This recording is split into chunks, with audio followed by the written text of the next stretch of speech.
नमस्कार दोस्तों, स्वागत है आपका उन्नत शिक्षक भर्ती के अपडेट न्यूज में। आज का जो टॉपिक है वो है शिक्षकों के लिए सामान्य जानकारी। जो नव नियुक्त शिक्षक हैं उनके लिए कुल 65 पॉइंट का जो क्वेश्चन है वो जारी किया गया है, उस पर बात होगा। तो इन 65 क्वेश्चन को देखने से पहले आइए आज के हेडलाइंस को देख लेते हैं। सामाजिक विज्ञान विषय के 2016 के साक्षात्कार को तत्काल शुरू करने और टीजीटी पीजीटी के 2020 के संशोधित विज्ञापन में तदर्थ शिक्षकों के पदों को जोड़कर तत्काल विज्ञापन जारी करने की संबंधित मांग युवा मंच ने रखा है।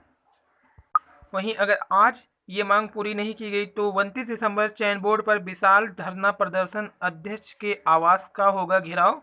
चयन बोर्ड गुमराह करने के कारण युवा मंच ने एक विशाल धरना प्रदर्शन का आयोजन भी किया है 29 दिसंबर को। देखते सकेंगे बीएड कॉलेज में प्रवेश। संयुक्त प्रवेश परीक्षा की परामर्शदात्री समिति की बैठक में लिया गया है फैसला, 2 जनवरी से करा सकेंगे भौतिक सत्यापन। विश्वविद्यालय आयोजित बीएड संयुक्त प्रवेश परीक्षा में अब सीधे प्रवेश करने के लिए 31 दिसंबर तक का समय दे दिया गया है। और पंचायत चुनाव में फंसा है यूपी बोर्ड परीक्षा का कार्यक्रम। बोर्ड अभी परीक्षा फॉर्म भरने व परीक्षा केंद्र के निर्धारण में जुटा। यूपीटीटी 2020 के आवेदन में होगा बदलाव। उत्तर प्रदेश शिक्षक पात्रता परीक्षा यूपीटीटी 2020 के लिए आवेदन प्रक्रिया अब नए साल से ही शुरू होने के आसार है। वजह है शासन ने अभी तक प्रस्ताव पर मुहर नहीं लगाई। सोमवार को परीक्षा संस्था व एनआईसी की बैठक में इसमें ऑनलाइन आवेदन लेने के समय सारणी तय हो सकती है। देरी से निर्णय का असर परीक्षा तारीख पर भी पड़ सकता है। पहले परीक्षा फरवरी के अंत में कराने की तैयारी थी। यूपीटीटी 2020 कराने पर शासन पहले से ही सहमति दे चुका है। परीक्षा नियामक प्राधिकारी सचिव से इसका विस्तृत प्रस्ताव मांगा गया था। परीक्षा संस्था ने एक सप्ताह पहले ही प्रस्ताव भेज दिया, जिसमें 28 दिसंबर से 28 जनवरी 2021 तक का ऑनलाइन आवेदन लेने का कार्यक्रम तय किया गया था। साथ ही परीक्षा की तारीख 18 फरवरी तय हुई थी। शासन ने इसका आदेश अब तक जारी नहीं किया है, बल्कि 28 दिसंबर को बैठक बुलाई है। इसमें एनआईसी से समय सारणी को लेकर मंथन होगा और उसके बाद शासनादेश जारी किया जाएगा। ऑनलाइन आवेदन अब नए साल में ही लिए जाने के संकेत है। प्रस्ताव में जिलों में स्थित विश्वविद्यालय व महाविद्यालय को भी जिलाधिकारी की सहमति से परीक्षा केंद्र बनाने तथा प्रमाण पत्र की वैधता आजीवन करने की सहित कई बदलाव भी किए जाएंगे। वहीं 2030 तक तीसरी सबसे बड़ी अर्थव्यवस्था बनेगा भारत। अगले साल 9% की दर से बढ़ेगी अर्थव्यवस्था। Centre of economics and business research CEBR की रिपोर्ट के अनुसार भारत 2025 तक दुनिया की 5वीं और 2030 तक तीसरी सबसे बड़ी अर्थव्यवस्था होगी। वहीं प्री प्राइमरी स्कूल की तर्ज पर चलेंगे आंगनबाड़ी केंद्र। बीआरसी पर आंगनबाड़ी कार्यकर्ताओं को दिया जाएगा प्रशिक्षण। बेसिक शिक्षा विभाग रखेगा नजर। हफ्ते में एक दिन नो बैग डे होगा। खेल खेल में सीखेंगे सबक। तो प्री प्राइमरी स्कूल में बच्चों के लिए भी नई शिक्षा नीति के तहत आंगनबाड़ी केंद्रों पर बच्चों को पुष्टाहार ही नहीं बल्कि शिक्षा भी दी जाएगी। इन केंद्रों पर प्री प्राइमरी कक्षाओं का संचालन भी किया जाएगा। बच्चों को यूनिफॉर्म फॉर्म से लेकर के पाठ्य पुस्तक वितरित की जाएगी। इसकी व्यवस्था बेसिक शिक्षा विभाग कराएगा। आंगनबाड़ी कार्यकर्ताओं का पठन पाठन के लिए प्रशिक्षित किया जाएगा। माध्यमिक शिक्षा परिषद के सचिव पर 10,000 का जुर्माना लगा। इलाहाबाद हाईकोर्ट ने यूपी बोर्ड के हाई स्कूल परीक्षा में बैठी छात्रा को अनुपस्थिति दिखा करके औसत अंक देने और बेवजह परेशान करने के लिए माध्यमिक शिक्षा परिषद प्रयागराज के सचिव पर 10,000 रुपये का जुर्माना लगाया। कोर्ट ने आदेश के बाद प्रस्तुत कॉपी की जांच के बाद मिले 82 अंक के साथ याची को नया अंक पत्र जारी करने का भी निर्देश दिया। यह आदेश न्यायमूर्ति जे मुनीर ने हाई स्कूल की छात्रा प्रियंका की याचिका पर दिया। याची ने 2020 की हाई स्कूल परीक्षा दी थी। समाजशास्त्र विषय में उसे अनुपस्थित मानकर औसत 26 अंक दिए गए थे, जबकि अन्य विषय में उसे अच्छे अंक मिले थे। उसने याचिका दाखिल करके कहा कि उसने परीक्षा दी, उसकी कॉपी मंगाई गई। कोर्ट के निर्देश पर सरकारी अधिवक्ता ने याची की हाई स्कूल के समाजशास्त्र की कॉपी प्रस्तुत की। कॉपी की जांच के बाद तो उसे 52 अंक मिले। प्रायोगिक परीक्षा में उसे 30 अंक मिले। इस प्रकार उसे कुल 100 में से 82 अंक मिले। कोर्ट ने याची यानी प्रियंका को सरस्वती विद्यालय बालिका विद्या मंदिर इंटर कॉलेज बांदा के प्रधानाचार्य के माध्यम से नया अंक पत्र जारी करने का निर्देश दिया। साथ ही कहा कि छात्रा को परेशानी व मानसिक पीड़ा हुई है, जिसके लिए उसे हर्जाना दिया जाए। हर्जाना राशि 1 माह में याची के पिता ब्रजेश कुमार सिंह के बैंक खाते में ड्राफ्ट से जमा कराई जाए। तो ये थी छात्रा प्रियंका की याचिका, जिस पर 10,000 रुपये सचिव को जुर्माना भरना पड़ा औसत अंक देने के कारण, जबकि उनको मिला था 82 अंक। और अब ट्रांसफर वालों को पहले पसंदीदा विद्यालय दिया जाएगा। उनका जो पसंदीदा विद्यालय होगा पहले ट्रांसफर वालों को दिया जाएगा। फिर 36,590 में से महिला और दिव्यांग को पसंदीदा विद्यालय दिया जाएगा। इसके बाद बचे हुए 36,590 वाले पुरुष शिक्षकों को पसंदीदा कॉलेज दिया जाएगा। रिजल्ट के 10 महीने बाद भी नहीं मिली है नियुक्ति। जीआईसी प्रवक्ता, नियुक्ति में देरी का खामियाजा भुगतेंगे अभ्यर्थी, वरिष्ठता का नहीं मिलेगा लाभ। और बात करते हैं जुनून की, तो जुनून हो तो पूरे होते हैं सपने। सेवानिवृत्ति के बाद एमबीएस में दाखिला, 70 साल की उम्र में मिलेगी डिग्री। दिव्यांग बैंक अफसर ने 64 वर्ष की उम्र में पास किया नीट। उड़ीसा की कहानी है।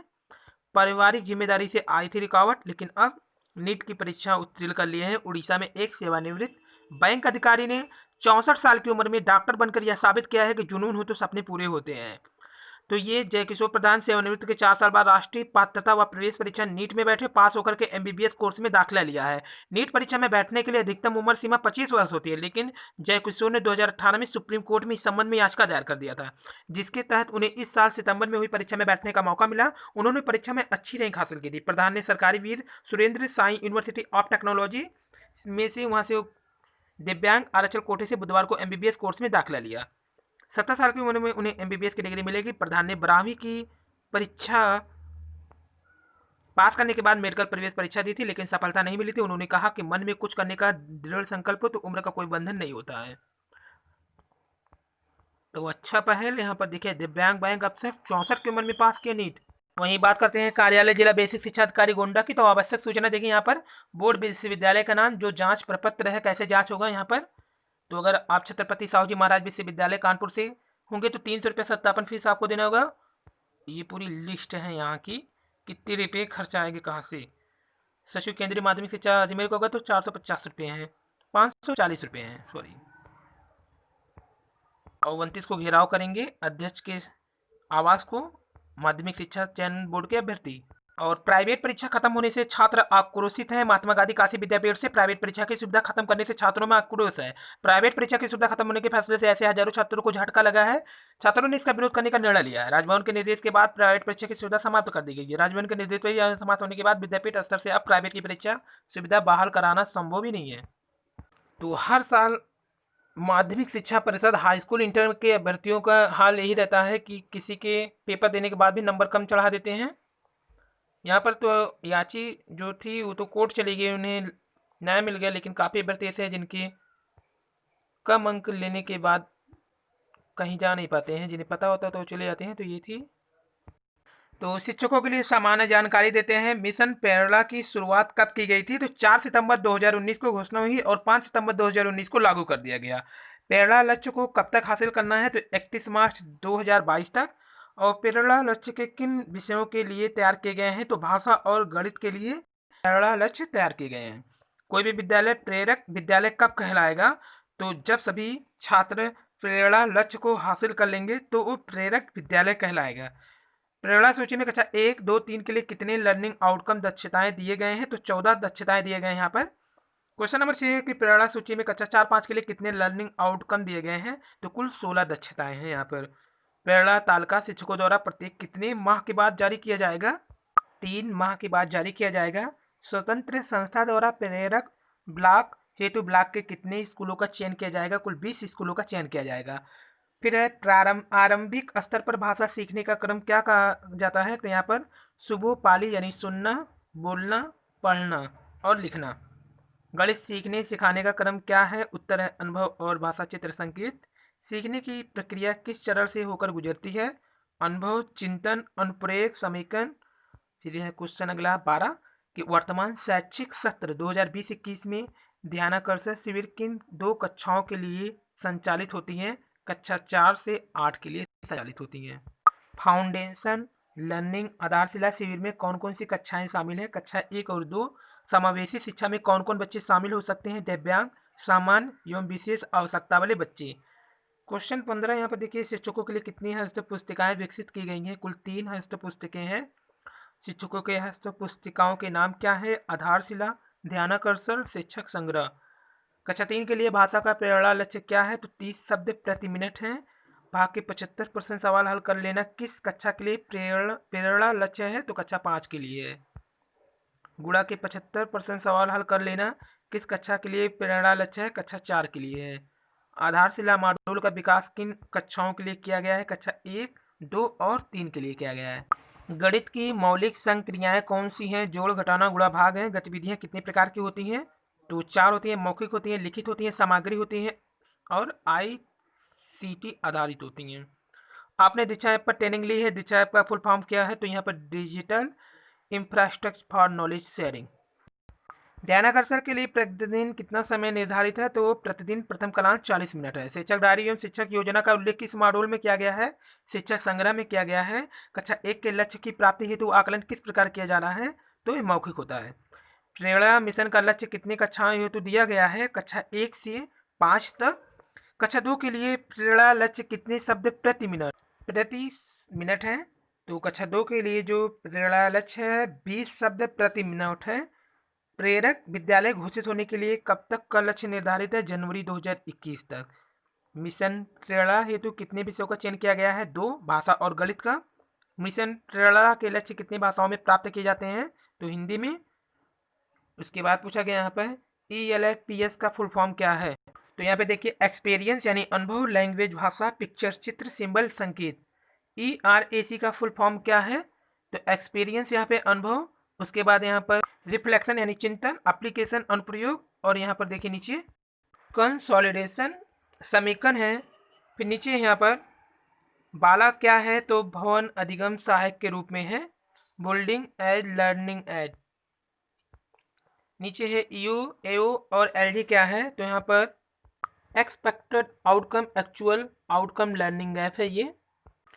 अगला 37 है दीक्षा का फुल फॉर्म क्या है? तो digital infrastructure for knowledge sharing. नीचे है 38 नंबर पर LSRW का फुल फॉर्म क्या है? Listening, speaking, reading and writing. तो listening, speaking, reading and writing. शिक्षण तकनीकी की संख्या कितनी है? कुल 18 है यहाँ पर। ई पाठशाला का फेज 2 कब प्रारंभ किया गया था? 21 सितंबर 2020 को। एक शिक्षक के लिए स्वमार्गदर्शिका कौन सी पुस्तक होती है? शिक्षक डायरी होती है। NAS का पूरा नाम क्या है? तो नेशनल अचीवमेंट सर्वे। गतिविधियां कितनी प्रकार की होती हैं? कुल 4 प्रकार की होती है गतिविधियां।